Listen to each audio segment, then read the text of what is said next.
بسم الله الرحمن الرحیم. السلام علیکم. د یوټیوب چینل د قصو بابا نه یو ځل بیا ستاسو په خدمت کې حاضر یم. نن مې دله یو بله ډېره ښکلې خوندوره او مزیداره قصه راوړې ده او یو بله نه ده بلکې په اصل کې چې کومه زړه قصه موږ شروع کړې ده ډېره ښکلې خوندوره د ملګرو په فرمایش باندې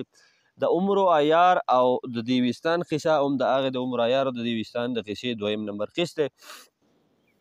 عمر عیار ډېر یو مشهور کردار دی، څنګه چې تاسو ما په قصې په اولني قسط کې هم ویلي، دا دویم نمبر قسط د عمر عیار په کردار باندې یا د عمر عیار په نوم باندې ډېر ښه د دنیا قصې مشهورې دي. انشاءالله د ملګرو خوښېږي، ملګرو ته به یې ضرور پیش کوو که خیر وي. په دې قصه کې تېر ځل تاسو اورېدلي وو چې د دیوستان دا کم پیریان چې دا ډېر رذیلان دي، ډېر شیطانان دي او خاص کر د شیطان پیروکار دي، غیر مذهبه دي، ګمراه دي. نو د دغې سره سره د دوی چې کوم طاقت دی یا د دوی چې کوم زور دی نو په نورو پیریانو باندې نور چې کوم د کوه قاف نور کوم ملکونه دي، په پریانې دي، پریزاد دي،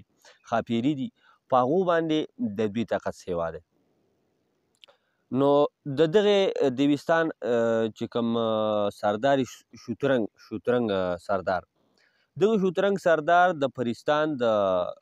باچا دوه لوڼه راتښتولي چې کومې شهزادګۍ یا ښاپیرۍ، او دغه ښاپیرۍ بیا د یو مرغۍ په شکل کې، د چرچڼو په شکل کې یا د ښارونو په شکل په پنجره کې د ځان سره قید کړي. وخت نه وخت چې کله د دړه غواړي نو لکه هغه راوباسي، په هغو باندې په زور باندې رقص کوي یا ګډا کوي او بیا دوباره هغه په هغه شکل کې په پنجرو کې قید کوي. نو د پرستان چې کوم بادشاه دی، شاه پرستان، هغه عمر عیار ته درخواست کړی، عمر عیار یې راغوښتی او هغه ته یې ویلي چې یاره ته لکه زمونږ د دغې دیوستان د پیریانو سره مقابله نشو کولی او ته که وکړې او ما له زما دا لوڼه را ازادې کړي نو لکه دا به ته ډېر ښه وکړې. نو عمر عیار دیوستان ته به دغه میشن تللی. بل خوا د دیوستان یو دوه پیریان دي چې یو شماره ده، یو د هغه ښځه ابتي ده. هغه بصره ته راغلي، یعنې کوم چې د عمر عیار ښار دی هغه بصرې ته د دې لپاره راغلي دي چې عمر عیار د هغو یو زوی دی دماره یې قبضه کړی دی، په خپل زامبیل کې قید کړی دی. نو دوی دغې بصرې ته د انسانانو په شکل کې د دې دپاره راغلي دي چې په څه طریقه باندې د عمر عیار نه د ده زامبیل پټ کړي، زامبیل ته وتښتي. نو د هغې نه بعد به د دیوستان دا کم پیریان چې دي دوی به په ده باندې غلبه ومومي او دی به راګیر کړي، ځکه چې دغه د دیوستان د پیریان عمر عیار ته ډېر په غوسه کړي. نو دغه د زوړ قسط څه لږ ډېر تاسو ته ما دغه وکړو، که چا اورېدلی نو ډېره ښه ده او که چا نه یې اورېدلی نو په دې نننۍ قصه به نه پوهېږي. اوس به راځو نننۍ قصې له چې تېر ځل تاسو ته ما ویلي چې کله عمر عیار دیوستان ته لاړ نو په ښار کې ګرځېده راګرځېده. هلته یو قصابي و چې د انسانانو غوښې خرڅولې، ورسره یو دوه انسانان په دغه چې کم تخت دی یا کم دوکان دی پای کې دننه په پنجره کې قید کړي، ورسره ناست هم دي لکه خلک چې څنګه چیلۍ او ګډې بیزې د هغو غوښې خرڅوي او ورسره خواته فرض کړه یو دوه چیلۍ یا دوه ګډې یا دوه بیزې ورسره خواته په څه شي باندې تړلي بندي کړي. دغه شان د دغه قصابي سره یو دوه انسانان ناست دي. عمر عیار چونکې د یو پیري په شکل کې تللی دی نو ده چې کله دغه انسانان ولیدل نو دی ډېر زیات خفه شو. نو ده د ځان سره په زړه کې محکمه اراده وکړه چې په هر طریقې او هر څنګه چې خو لکه دا انسانان به زه د دې قصابي نه خلاصوم چې دا خو ظالمان دا وجني خوري. نو په دغه ځای کې د دې قصابي خواله چې کله یو بل پیری راشي نو هغه د عمر عیار ته وایي چې هلکه ته ستا نه خو د ادمزادو بین راځي. دغه قصه و د دې قصابي هم کړي. نو دی ورته دغه ځای کې وایي چې یاره د ادمزادو بین زما نه ځکه ځي چې ما دوه ادمزاد مې خوړلي دي. خو دغه دویم سړی چې کوم راشي نو هغه په دغه خبره یقین نه کوي. هغه وایي چې دا له څنګه خبره ده چې یعنې یو څوک د ادمزاد وخوري نو د هغه نه به د ادمزاد بین دي. دا خو ما دا خبره چېرته نه ده اورېدلې، دا خبره ټیک هم نه ده.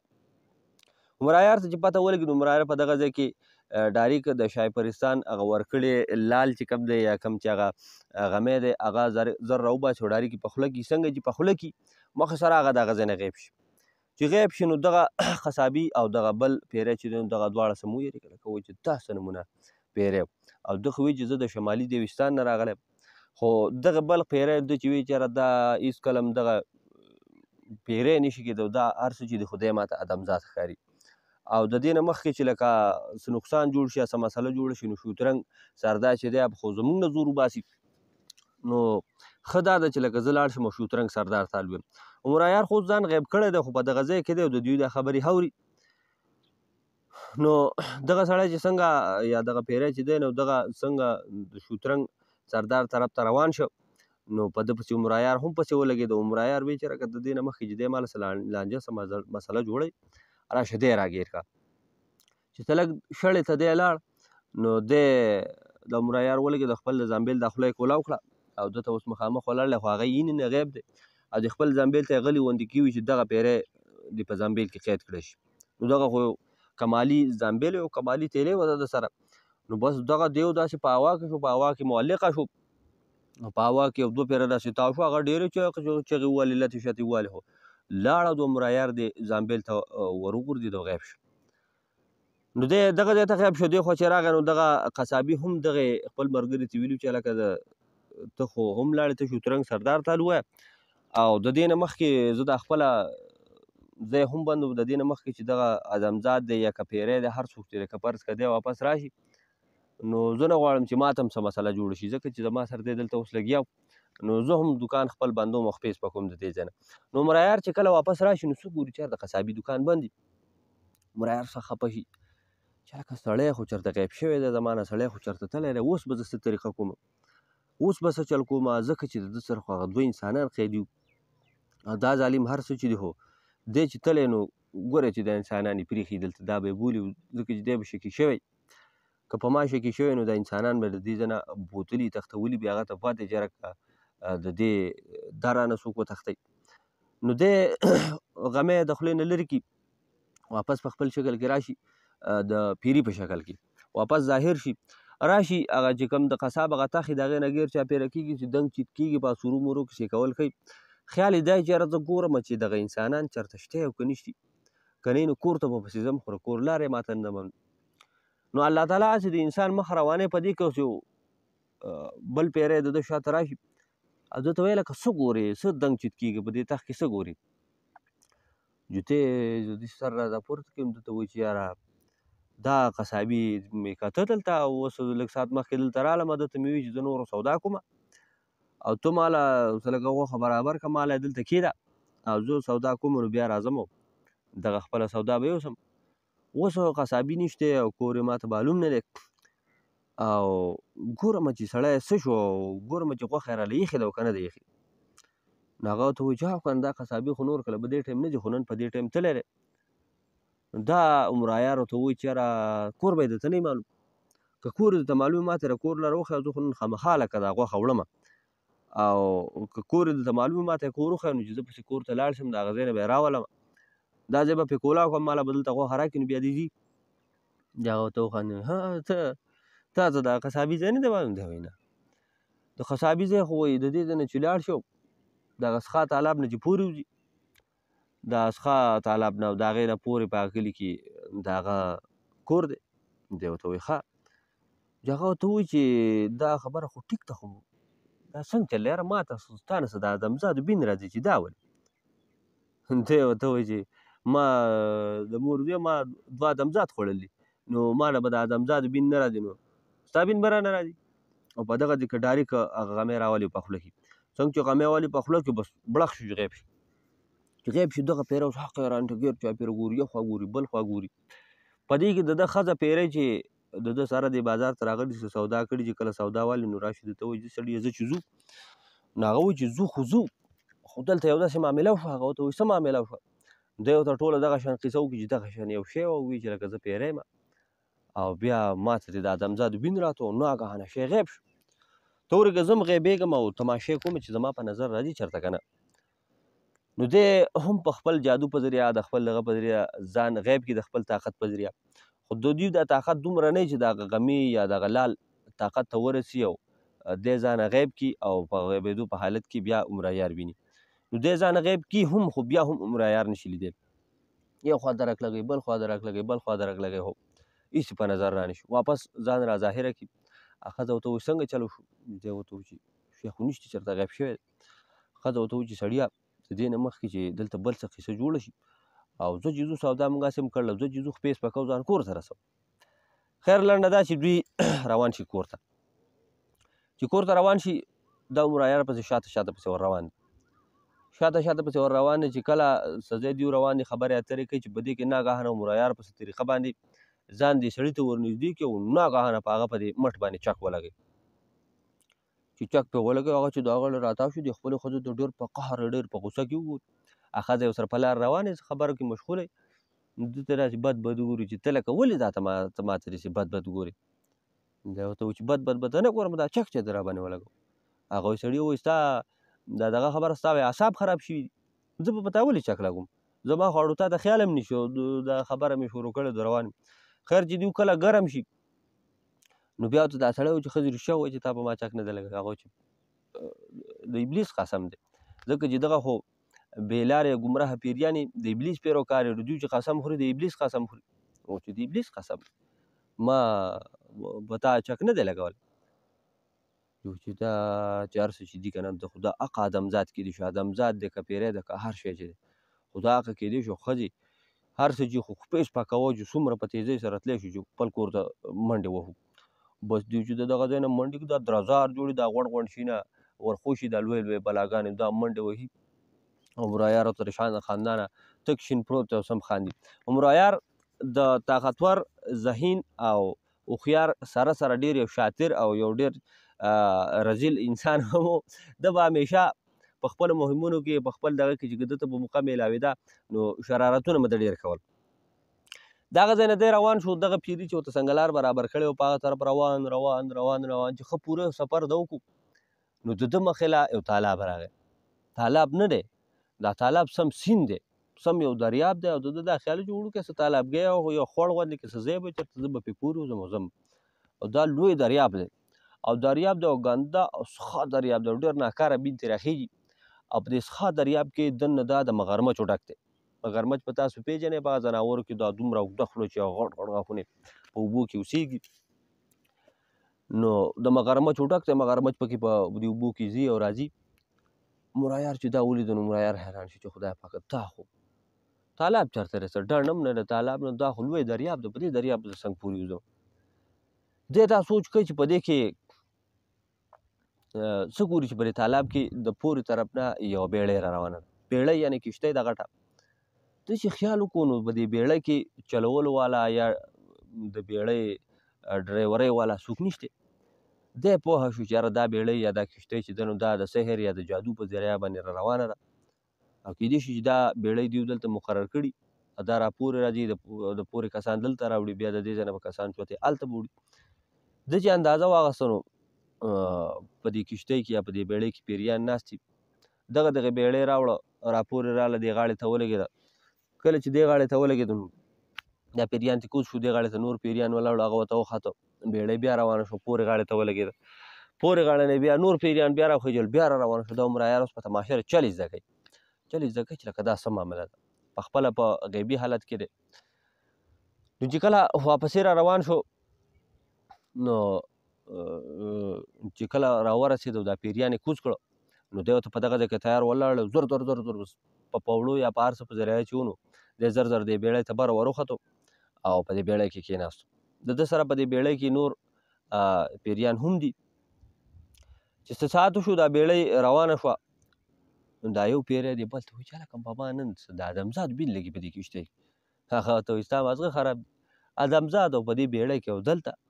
د ادمزاد دلته کار څه دی هغه دلته راتلی څنګه شي دلته بیا څه ګوري. دغه خبره چې په دغه ټولو کسانو ته واوړي هر یو کس وایي چې یاره د ادمزاد دا بین په مام لګي بل وایي په مام لګي بل وایي په مام لګي خو مرایار خو غیبي وایي چې یاره دا هر څه چې دی خو دا بین کیدای شي د تالاب نه یا د مغرمچو نه راخیږي کیدای شي د مغرمچو چېرته ادمزاد خوړلی و د هغې بین ترې راخیږي. نو دوی زر په دې بیړۍ کې په دې کشتۍ کې راپاڅېد د دې چې دا کومه جنګله ده نو په دې داسې ورکته شي په دې دریاب کې تماشه کوي لګیا دي چې تماشه کوي نو په دغه ځای کې چې مرایار خو په غیبي حالت کې چې ورشي او ناګهان چې حمله کېږي دا یو دوه چې پرې ملا دي شو یو غراب شي کته هغه دریاب ته ورغورځي او اوبو ته ورغورځي اسخا ځای ته چې په دې کې ورته مغرمچ ځان راورسوي.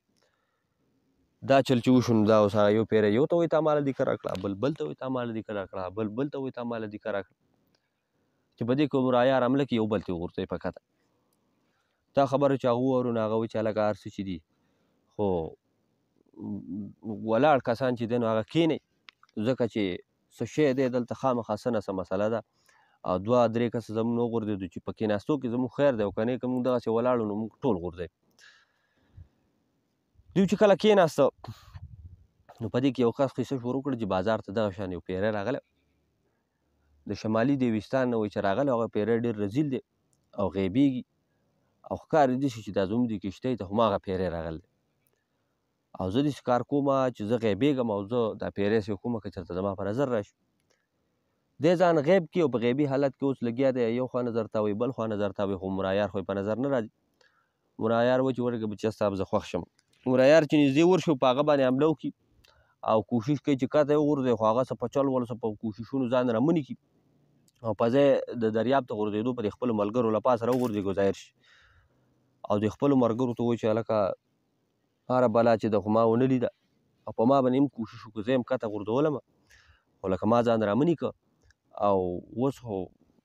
دا کښتۍ دی اوس زر زر هغه طرف ته ورسېږي چې د دې بلا نه بچ شو هسې نه چې موږ ټول دې دریاب ته غورځوو ټول اوس وېرېدلي دا پیریان. مرایار چې ولیدې چې یاره دا پیریان دومره وېرېدلي دومره راټول شوي ناست دي نو سم یې د ځان سره وخندل وی چې به زه دا اشته شرارت یا د اشته عربیتوبونه پوره دي نور نه کوم. کښتۍ چې کله پورې طرف ته ولګېده ټول پیریان ترې کوشو دغه شانتې عمرایار ته هم کوشو. عمرایار چې اوس ګوري نو یو طرف ته بل طرف ته په دې غرونو کې کورونه دي خو کورونه د انسانانو شان جوړ کړي کورونه نه خو غارونه دي خو دنګ دنګ غارونه دي بعضې پکې داسې دنګ غارونه دي چې 3-4 انسانان په یو بل له پاسه کې دومره دنګ دي بعضې پکې داسې دي چې د عام قد مناسب دي. نو مرایار اندازه واخیسته چې رکه دا په دې بعضې کورونو کې یا په دې بعضې غارونو کې به کیدای شي چې غټ پیریان د غټ قد والا او په دې بعضې کې به د کچ قد والا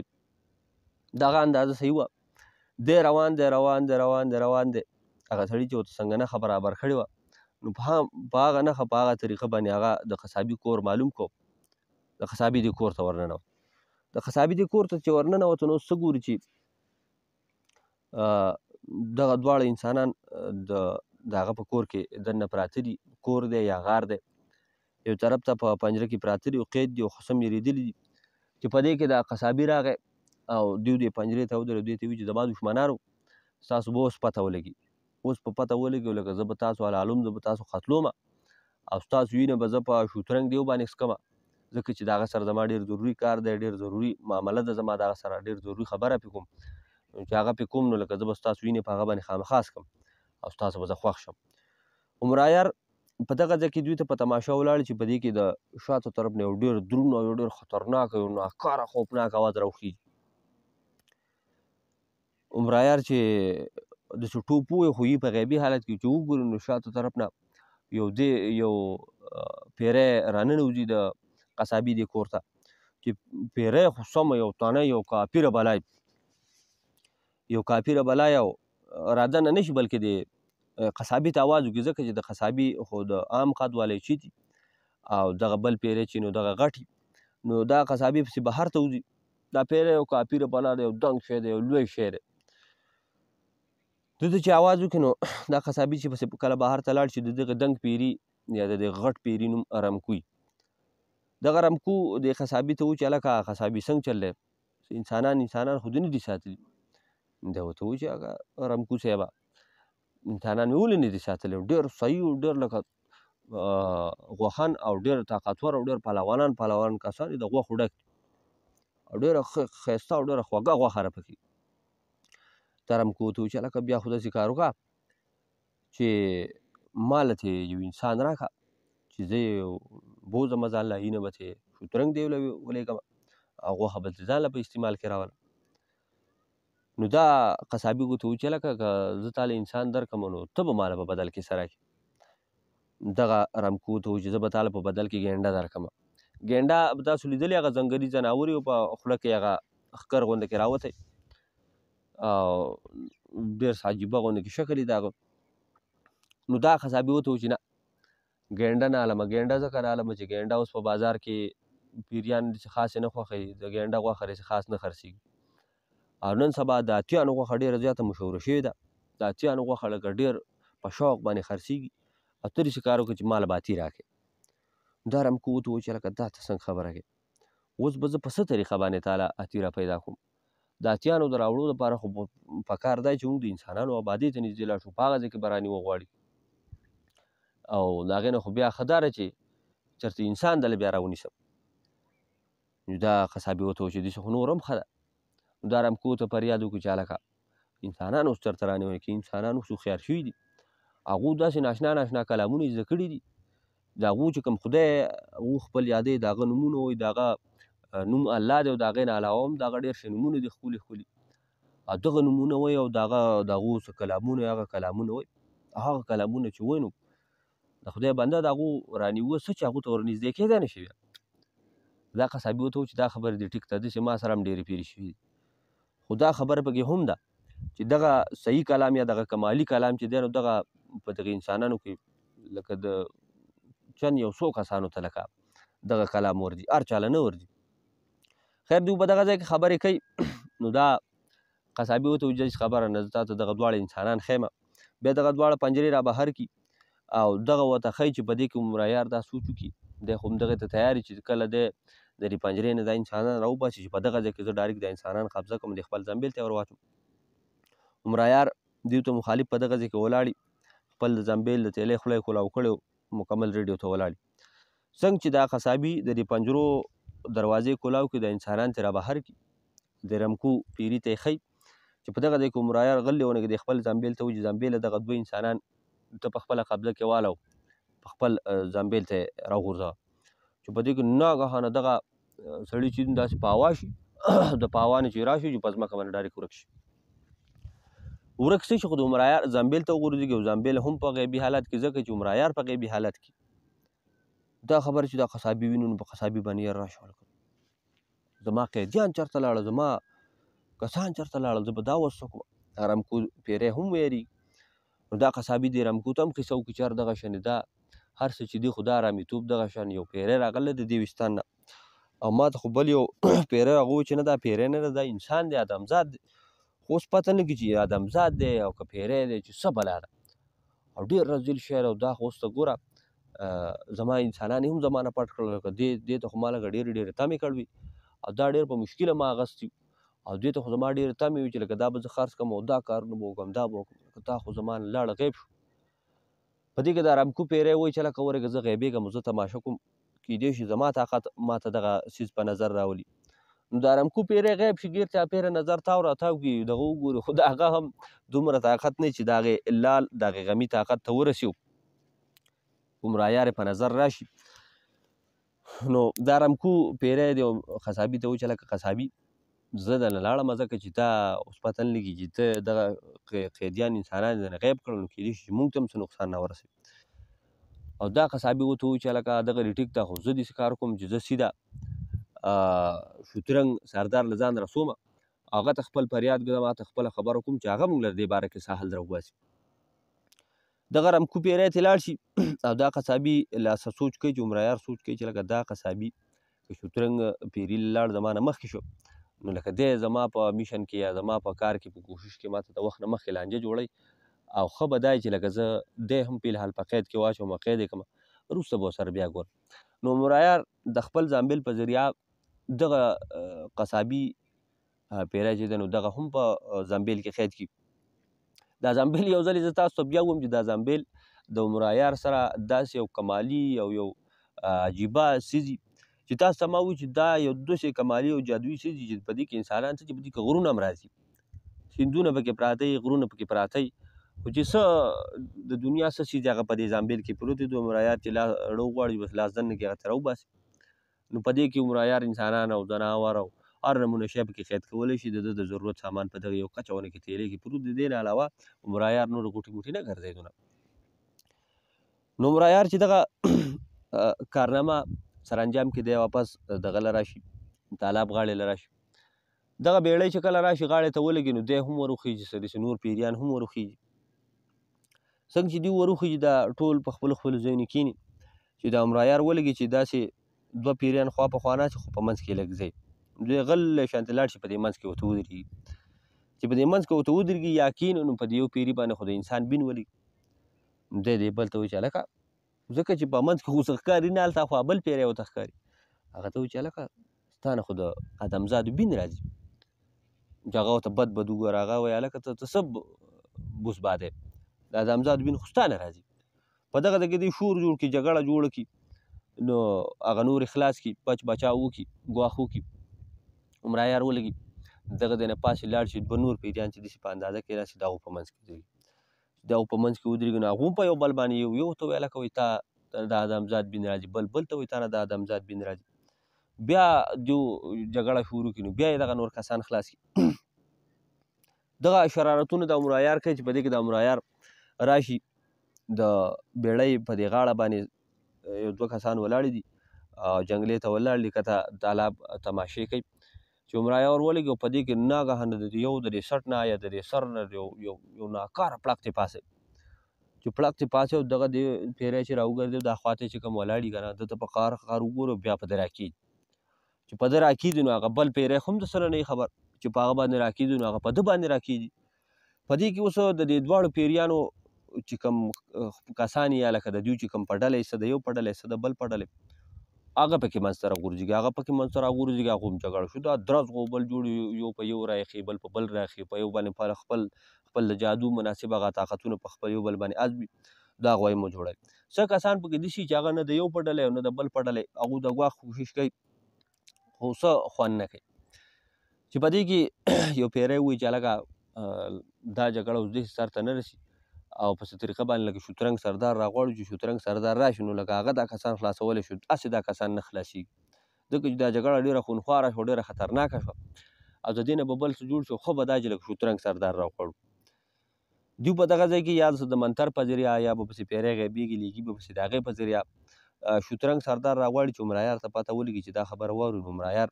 یو طرف ته غلی غونې غاړې ته ودرېږي، د شترنګ سردار خبره واوري، دی ځان تیار کړي چې لکه اوس به شترنګ سردار راځي او لکه خبره به کېږي، نو دی ورته ځان ریډي کړي. په دې کې شترنګ سردار په دغه ځای کې حاضر شي چې راشي، نو چې څنګه راشي نو د دې یوې ډلې دا کسان هم یو څو ګزاره وایي ټکوي او د بلې ډلې دا کسان هم یو څو ګزاره وایي ټکوي او قهر دړه غوسه ورته وکړي او کنځل ویلو ته وکړي، دواړو ته دغه شی ورته ووایي چې لکه د دې نه بعد که چا جګړه وکړه او که چا د جګړې کوشش وکړو، نو خپل ابلیس قسم وخوري چې دا قسم دی چې لکه ستاسو به زه حالات خراب کړم. بیا کسان خپل ټول مخې ته کېني، وایي چې څه چل شوی، نه یو ورته وایي چې یار ده ماله سوک راکړی دی، بل وایي چې نه ما ول څوک نه دی، ته نه یم خبر. او ده دغه شانتې ناګهانه په ما ګزاره وکړو، چې ګزاره وکړو نو بیا خو په ما خپل بدل اخیسته. دا شترنګ سردار دغه ورته وایي چې لکه تا دی لیدلی چې ده په تا ګزاره وکړو، چې هغه وایي چې نه ما لیدلی نه، خو د ده د طرفه په ما ګزار وشو. دا خبرې اترې روانې چې په دې کې یو کس و چې یاره سرداره دا داسې یو په بازار کې داسې یو پیری لیدی شوی، داسې یو ناشنا چې وایي چې زه د دغه نه راغلی یم، د شمالي دیوستان نه راغلی یم او غیبېږي او د دې غړې وختي چې دا بیړۍ تلل، نو د دې نه دوه درې پیریان دې تالاب ته هم غورځولي دي او داسې مختلف حرکتونه یې کړي دي، مختلف چلونه یې کړي دي او لکه د هغه نه دا خلک ډېر تنګ راغلی دی. نو دا شترنګ پیری حیران شو چې ښه دا څنګه کیدی شي، اوس دا منم نه که د شمالي دیوستان که د کوهقاف هر یو ملک کې د هر یو ځای یو پیری، هغه زموږ نه څنګه طاقتور کیدی شي، د هغه سره دا طاقت د کومې غاړې راغی چې هغه زموږ نه غیبېدی شي، موږ ته به په نظر نه راځي او زموږ نه به زورور وي، زموږ نه به طاقتور وي، دا خو زه منم نه. نو بس دی وایي چې ورېږه زه غیبېږم او کیدی شي زه دلته تماشه کوم، کیدی شي که دلته وي، ځکه چې که ستاسو منځ کې چې دا کومه جګړه شوې کیدی شي د دې وجه هم هغه. دا خبره چې عمرایار واوري نو ده د ده پړه کې یا لږه یاره راشي او دی سوچ کوي چې یاره دا خو د دوی سردار دی، په طاقت کې، په جادو کې، په سحر کې، په هر څه کې د دوی باندې سیوا دی، زورور دی. نو ښه به دا چې د ده نه زه ځان چاته پټ کړمه، هېڅ پته نه لګي که د ده په نظر راشم نو لکه زما منصوبه، زما چې کوم کار دی هغه به بې ځایه نیمګړی به پاتې شي. نو دی داسې چل وکړي چې دغه ځای کې چې د دیوانو دا کم سامان یې غوټې وغیره یې کم ډیري میري پراته وي، دی زر زر په هغې کې ځان له یو طرف ته ځای وکړي، پای کې پټ شي، د هغې نه ځان لاندې کړي، پای کې پټ شي. شترنګ سردار خپل مخصوص جادو خپلې منترې ووایي، ځان غیب کړي، ځان چې غیب کړي نو بیا اوچت شي، په هوا شي، چې په هوا شي نو د بیړۍ دا له پاسه چته لاندې چې کوم دا پیریان میریان پکې ولاړ دي، دا ګیر چاپېره ټوله بیړۍ ولټوي، ټوله بیړۍ وګوري خو څوک یې په نظر رانشي ولې چې عمرایار خو هلته بلا بچی خو د غوټو نه لاندې پناه شوی، ځان یې پټ کړی، غوټې لټول هغه مناسب ونه ګڼي یا په فکر کې رانشي یا یې ضروري ونه ګڼي غوټې هغه ونه لټوي بس بیا راښکاره شو ډېر په غوسه کې و چې بدبخته خو ماته په نظر رانغی که چېرې ماته په نظر راغلی نو لکه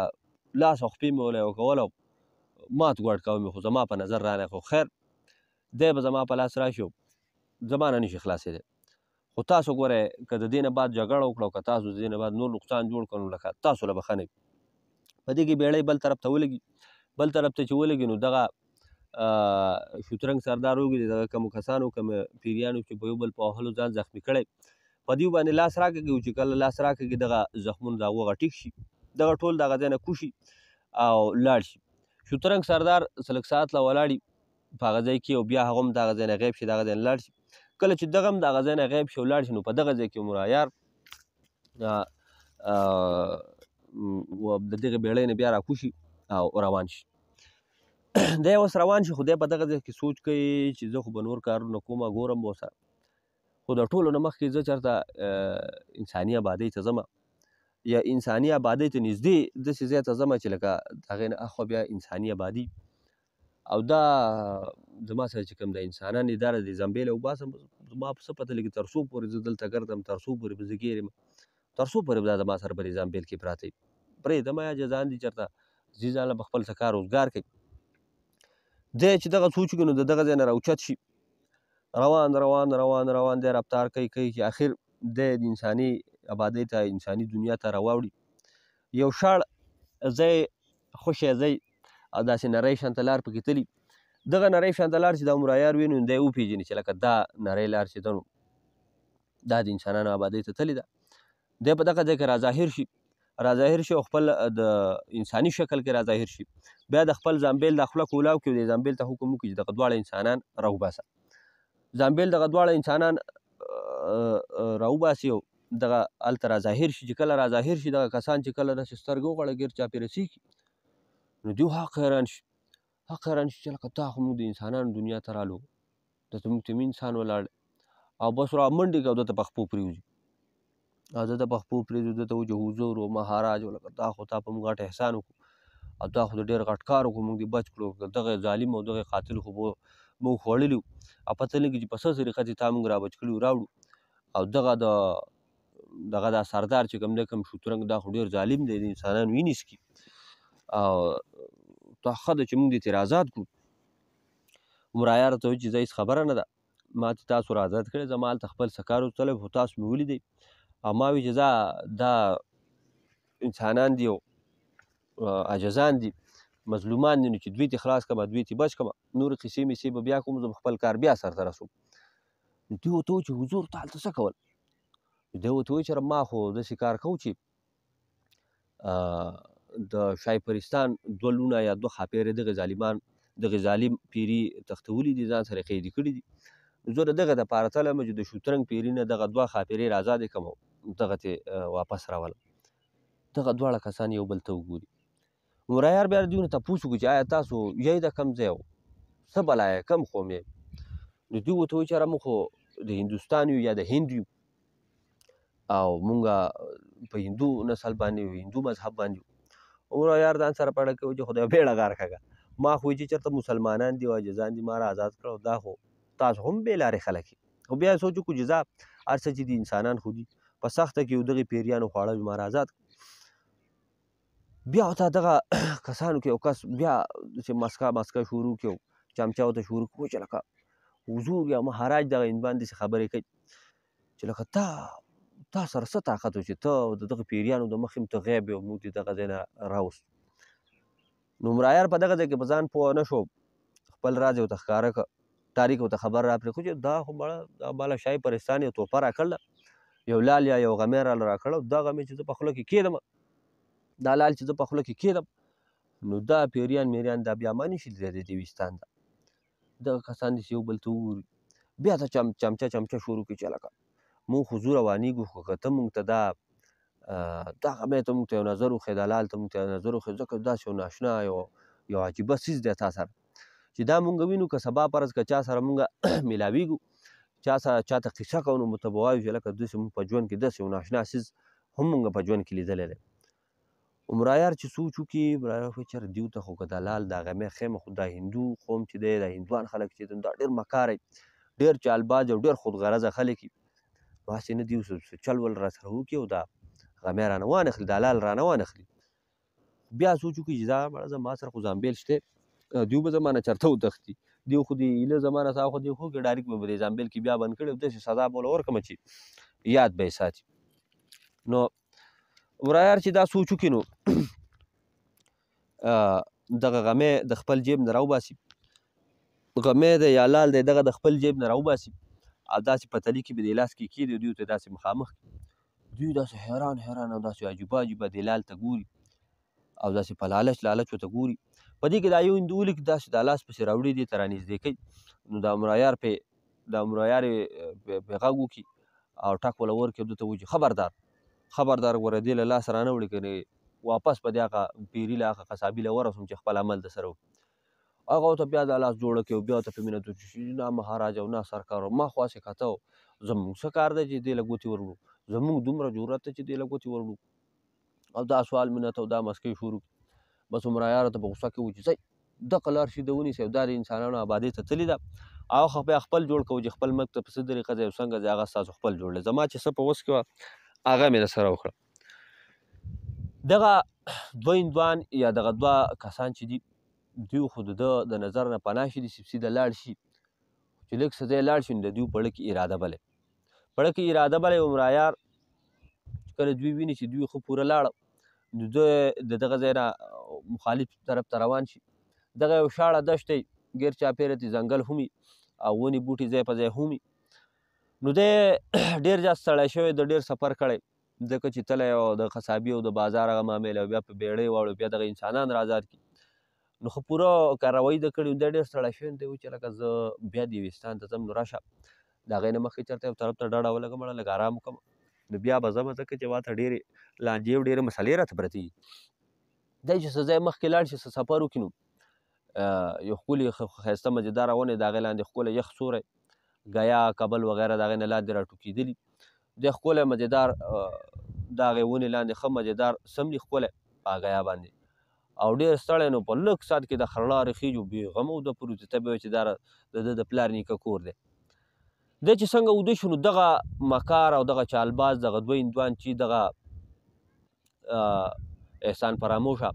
چې دوی چې څه ځای تللي دوی ته پته لګېدلې چې اوس به عمرایار واپس شوی نو دوی د هغه بیا پټ را واپس شي په ده پسې پټ را رواني او چې کله دی د دغې ونې لاندې سملي او وده شي او کله د هغوی یقین خاص شي چې لکه عمرایار به اوس وده نو بس هغو غلي راشي د عمرایار خواله راشي لاول خو د دې مخې ته دا چل وکړي عمرایار خو وده بیا غلی شانته د دې بدن لاس یا خپله څه ځای له څه غلي لاس ور وړي ځان یقین خاص کړي چې دی وده دی او که نه خیر دی چې کله خپل یقین خاص کړي څه کوشش څه چل ولو کړي چیړ چاړ وکړي خو بیا هم عمرایار ښه په جوور خوب وده نو بس بیا د دې یقین خاص شي چې سړی وده دی نو بیا زر د ده په جیب کې لاس ډېر په هنر باندې ډېر په چل باندې د په جیب کې لاس دننه کړي او دې کې لاس کشی نو دغه لالې په لاس راشي دغه لال زر د ده جیب نه راوباسي او د دغه ځای نه بیا خپې سپکې کړي د عمرایار زامبیل ته خیال نه وي که چېرې دیو ته د عمرایار زامبیل ته خیال وی یا د زامبیل د کماله خبر وی یا د زامبیل د چلونو نه خبر وی نو دیو باړو دا غمې هم نه اخسته خو د عمرایار نه به دا زامبیل د اوږې نه کوز کړی دغه به یې ترې وړه دغه د هغو ډېر په کار راتله خو د زامبیل د کمال نه هغو نه و خبر ځکه چې عمرایار کله هغو زامبیل ته راهچول نو هغه وخت کې عمرایار په غیبي حالت کې بیا چې کله بهر ته راویستو نو هغو ته پته نه لګېده چې موږ د کم ځای نه راووتو یا د کم ځای نه راظاهر شو خو تیاره شانتې و د تیارې نه واپس رڼا ته راظاهر شو نو دغه د زامبیل د کمال هغو نه خبر خو دغه غمی یې ترلاسه کړو د عمرایار خلاف دوی دغه سازش کولی شو دغه مکاري کولی شو خو د عمرایار خلاف دوی په ذهن کې یا د دوی په زړه کې نور هم څه معاملې شته چې هغه به دوی په روان وخت کې یا به یې کوي یا به یې نه کوي نو دغه معامله خو د عمرایار سره وشوه اوس به راشو د ابتي او د شماره طرف ته چې د خپل زوی د تلاش دپاره یا د خپل زوی تلاش دپاره نه بلکې چې د عمرایار نه د زامبیل پټولو دپاره بصره ته راغلي ځان له یې وازګې مازګې اغوستې هغه د ځان سره کړي چې یاره مونږه عمرایار یا کوم نور انسانان چې دي نو چې په هغو باندې زموږ د پیریانو بیون یا زموږ وږم یا زموږ سام پرې نه لګي چې مونږ په کامیابۍ سره د انسانانو په دنیا کې واوسېږو او په څه طریقه باندې په څه چل باندې د عمر عیار نه دغه ځان بیل پټ کړو. دوی روان دي د بوډۍ په شکل کې چې په دې کې یو کس په اس باندې راغی دغه د خوار کوتوال دی چې راغی نو دغه دوی چې ولیدل دوی ته خو لاول سلام کلام وکړه بیا ورته وویل چې څنګه څه مزدوري کوئ ما مزدوران پکار دي نو دوی ورته لاس جوړه کړه ورته وویل چې نه سرکار زموږ خو مزدوري نه ده پکار مزدوري نه کوو زموږ زوی دې ښار ته یا دې بصرې ته د مزدورۍ دپاره راغلی او څه وخت مخکې راغلی و د هغې نه بعد غیب شوی دی اوس پته نه لګي چې چېرته دی چېرته نه دی موږ د هغه په تلاش کې د هغه په درک کې راغلي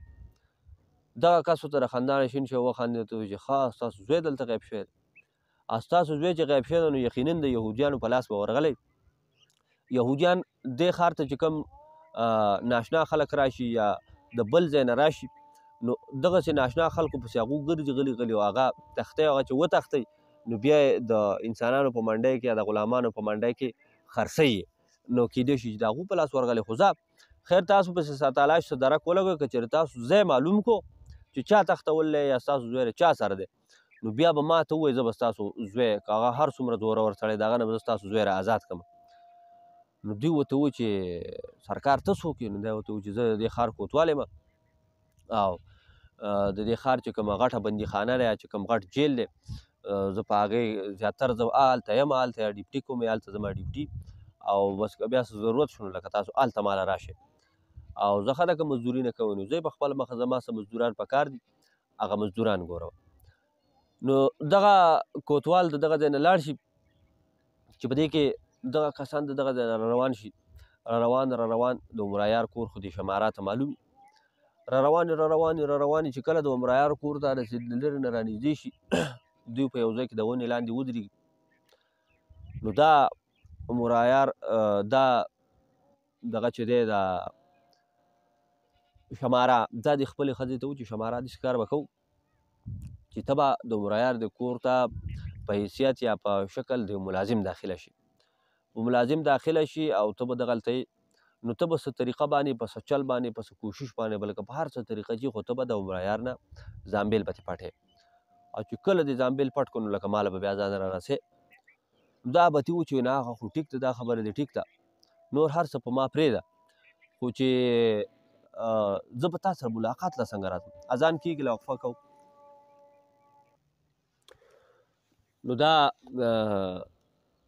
ابتي دې شماره ته ووایي چې لکه زه به تا سره ملاقات په څه طریقه کوم څنګه به دلته راځم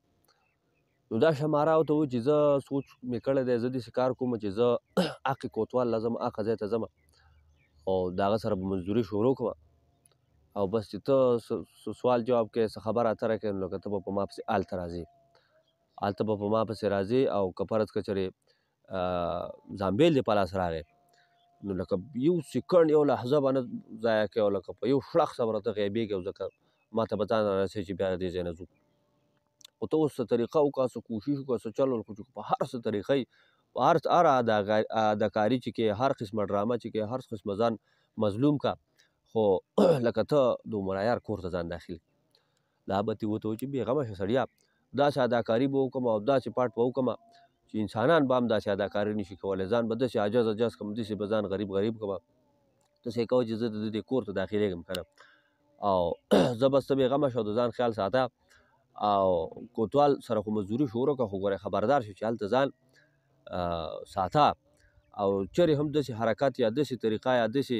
عمل ته ونه کړي چې هغه په تا باندې شکي شي او شک د باندې چېرته ونه کړي دا ورته و چې بېغمه شه په ما باندې څوک شک نشي کولی نو بیا دغه ابتي د دې شماره نه رخصت شي او لاړ شي د عمر عیار دا ور وټکوي چې ور وټکوي نو د دغه ځای کې د عمر عیار چې کوم خادم حارث را بهر شي دا بوډۍ ورته په دغه ځای کې ژړا او فریاد شروع کړي او دا دغه ورته شروع کړي د غریبۍ او د نشوالي او اخوا او دېخوا وایي چې لکه ماله کار راکړه په دې کور کې ما خادمه کړه یا مزدوره مې کړه نو حارث خو ځانله د عمر عیار دغه خادمي هغه خو داسې چل ول سړی نه د سخي ارسلا خان زوی بس هغه یې کور ته دننه کې ورته وایي چې راځه